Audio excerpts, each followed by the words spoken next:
What's up, Keg Nation? Thank you guys for the support. We're going back to the Sports Keg The Sports Keg YouTube channel, What does it baby. mean? What does it mean? Starting April Starting 1st, April the live 1st, betting the show that live put us betting on the show that map put us will on the be map will back be on our back channel. on our But in the channel.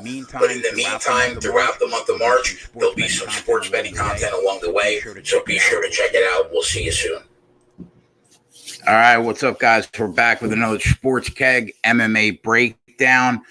The coronavirus has taken every sport away from us in this country recently, but there is one sport left standing, and that is the UFC.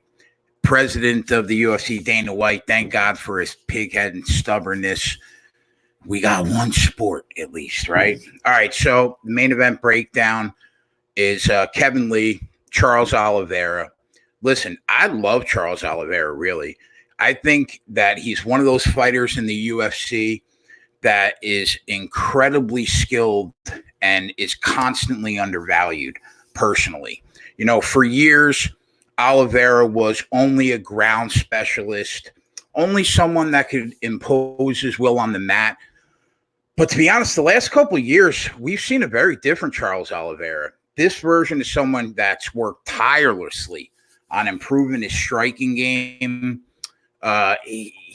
He's an offensive output machine now on his feet, really. Far more technical of a striker now.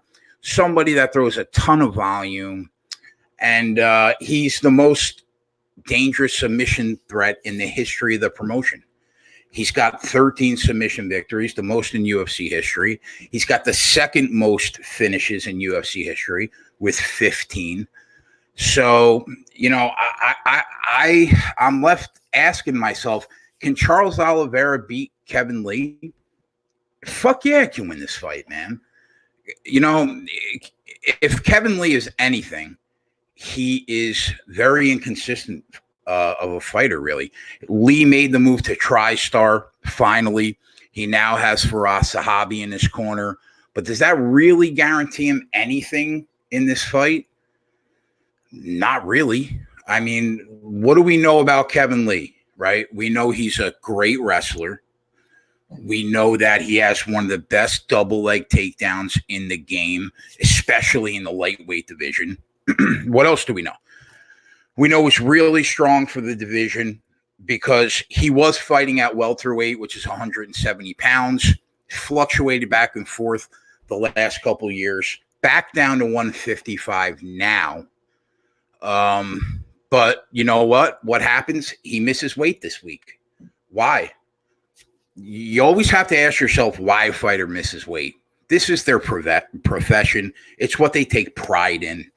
When you come in missing weight, number one, it's disrespectful to your opponent, disrespectful to the organization you fight for, and disrespectful to yourself, really. So, I mean, you know, Kevin Lee has nice footwork. We know that technically he's a solid striker. But, you know, can I say that Lee is a better striker right now than Charles Oliveira? No, I think they're about equal. Now, obviously, Kevin Lee comes in off a highlight reel knockout against Gregor Gillespie, one of the great head kick knockouts that we've seen in recent memory.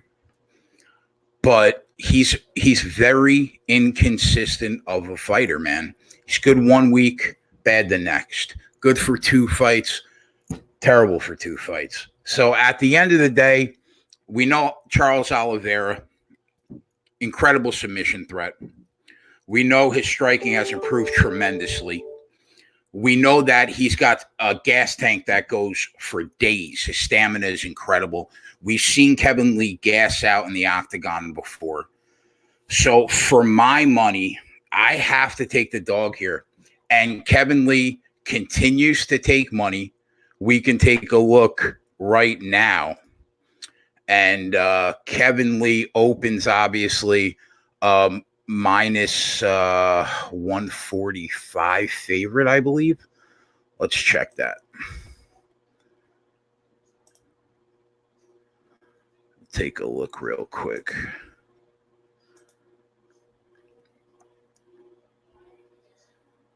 Yeah, he comes in a minus 145 favorite. Charles Oliveira opens up plus 125. And what do we see right now? Oliveira up to plus 135 at 5 times. Kevin Lee as high as minus 160 right now at Bovada.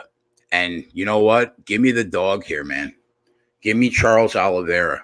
I think it only takes a split second mistake by Kevin Lee for Charles Oliveira to take advantage of grabbing a knee, a neck, an arm, get his back for a choke.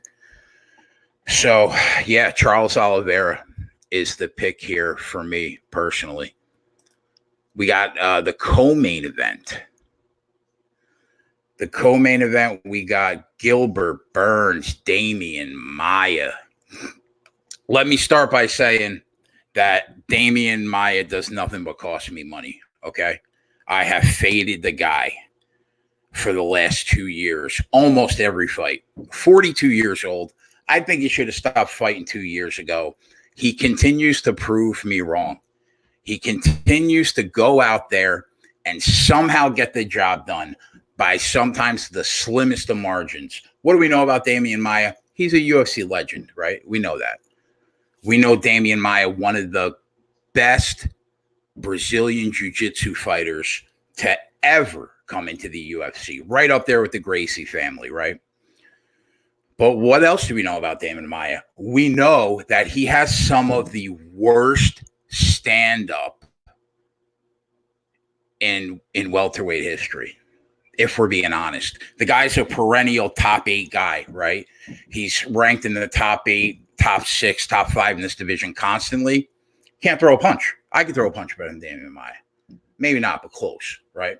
So it comes down to eventually he's going to face another Brazilian jiu-jitsu fighter that Maia doesn't have the advantage on, another fighter that's equal to in Brazilian jiu-jitsu.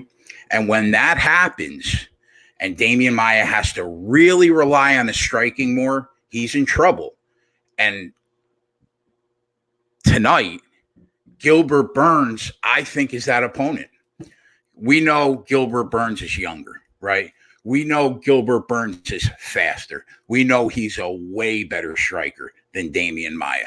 We know that he has a lot more power than Demian Maia. He's way more athletic than Demian Maia. But he is a 3-time Brazilian Jiu-Jitsu world champion. So what does that mean? That means that tonight Demian Maia is going to have somebody on the mat that's equal to him in the one advantage that he's had over the last few years to get him wins.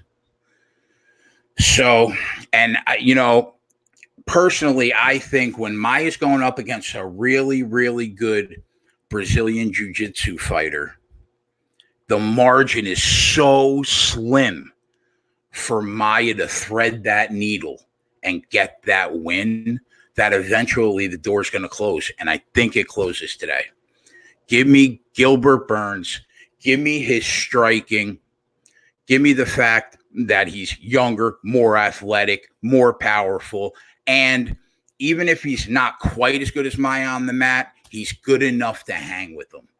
So now Burns opens up the favorite.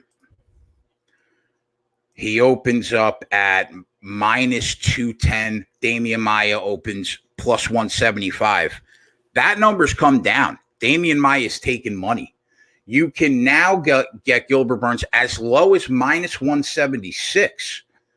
Maia down to about plus 154. At Bookmaker, plus 143.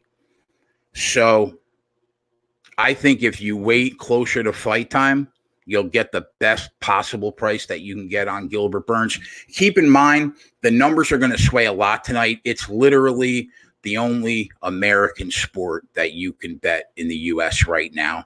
So there is going to be a huge handle on tonight's card, way more than normal, way more than even a pay-per-view. So I'm going to take Gilbert Burns here. I'm going to wait. I'm going to watch that number drop.